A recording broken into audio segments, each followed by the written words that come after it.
I think because I took the divorce recovery class, it wasn't hard for me to come back to the church because I knew you and I knew Shelley. I knew a couple other people that went to the church. So it just felt like part of that family. And it made it easy to slide in.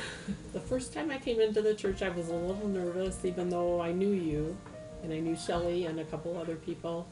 But when I went in, it was like everybody was coming up and saying, "Hi, how are you? I don't know you. My name is," and I felt really welcome, and the people are really friendly, and it just took the uneasiness away and made me want to come back the next time because so many people introduced themselves. It was like, "You need to come back. We'll see you next week, okay?" And I felt really good coming back into church.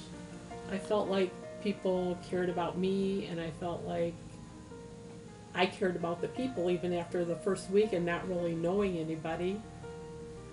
And I probably shouldn't mention names, but there was one person that after church that particular Sunday I saw her 3 different times at Bush's.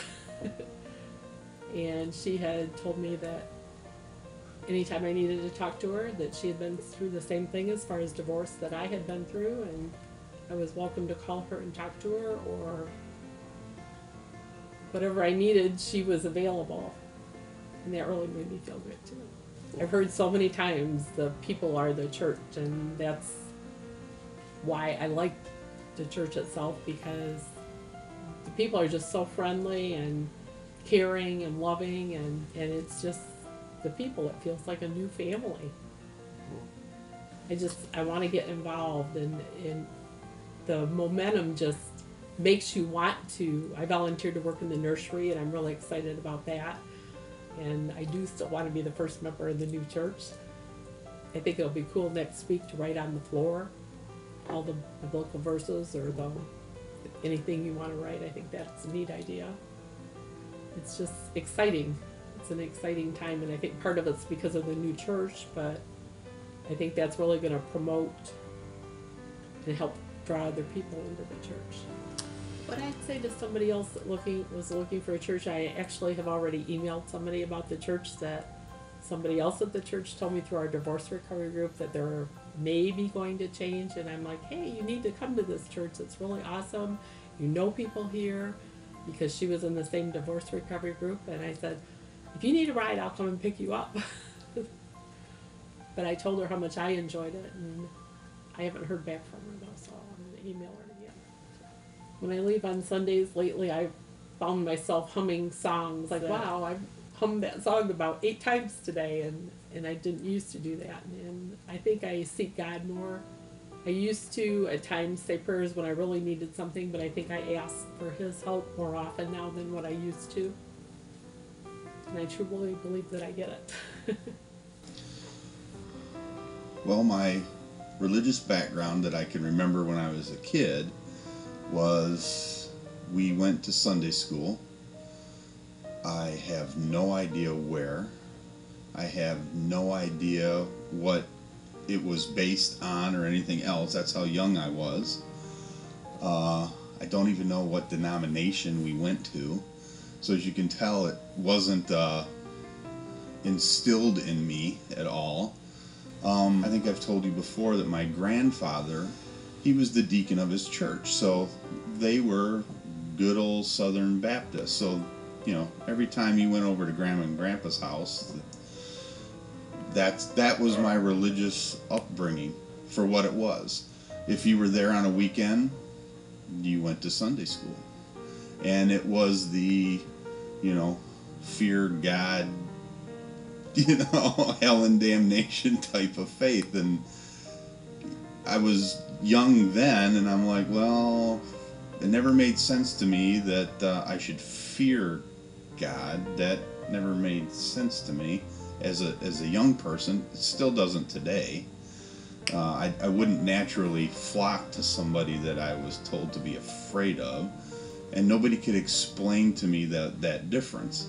So all the way up until I showed up here, that was the only real religion that I had. The difference now is the whole upbringing, really all that was ever told to you was the destination.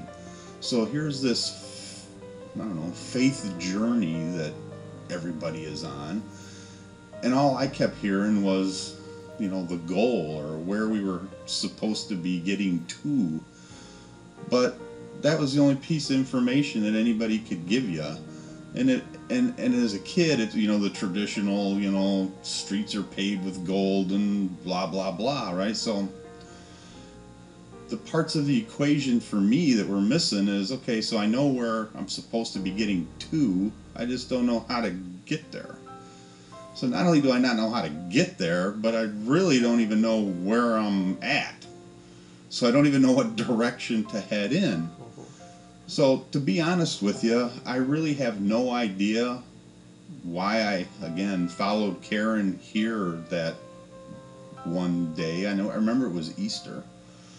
And I think I've joked around before saying I just came for the food because I think it was in Easter Sunday or whatever. And all I know is that when I'm here, that inner voice or whatever it is that talks to me, I hear that the loudest when I'm here. I don't know if I can say that it's you any more than the congregation, than it is helping with the church building, or all I know is that when I'm here, I hear a voice telling me, turn left, turn right. And I'm hoping that it's the right voice I'm hearing because I'm following it. And I'm hoping that when I finally make one of these lefts or make one of these rights, that I'm going to be where I'm supposed to be. And that's why I keep going. It's funny because I'll be at home just doing, normal chores. And 9 times out of 10, I'll catch myself singing whatever the last song that came off the stage, right? Whatever the last thing Rich was up there doing, I find myself singing it. That never happened to me before, right? And then to make matters worse, it'd be like the next day you're getting ready for work, and there you are in the shower, and there you are singing that same song again, and it just sticks with you. And of course, then that takes you back to the whole, the whole sermon and what did we talk about and the people and everything else. So it just sticks with me through the whole week. So I think it's great. Well, I mean, it's so easy for me to build the relationships here because, when it first started out, right? These are. You refer to people, this is the congregation, like there's some sort of third person out there that you don't even know. But almost instantaneously, because everybody is so easy to talk to, and I don't know how to phrase it, nobody's preachy, right? It's just, you're just like hanging out at your house, right? It's like a barbecue or something like that, right? Everybody's just kind of hanging out. And so it's real easy to talk to people. And of course, the more you talk to people, you tend to migrate to those that think and feel the same way you do, or have the same hobbies, or whatever the case may be. And the next thing you know, they're not part of the congregation. That's not how you refer to them. They're your friends. You're talking to them more than the 15 minutes between services, right? You're talking to them during the week. You go over to their house, they come over to your house. So it builds, the relationships like that. And that's priceless. I've found it very satisfying to help others, and what I can contribute to that, and what's easiest for me and what I enjoy the most is the whole handyman type of thing, right? And helping out people, doing something that I enjoy to do, to help somebody who doesn't have a home all of a sudden have a home. That's very gratifying to me. Well, I didn't really realize that I might not have been the one that was heading me in that direction.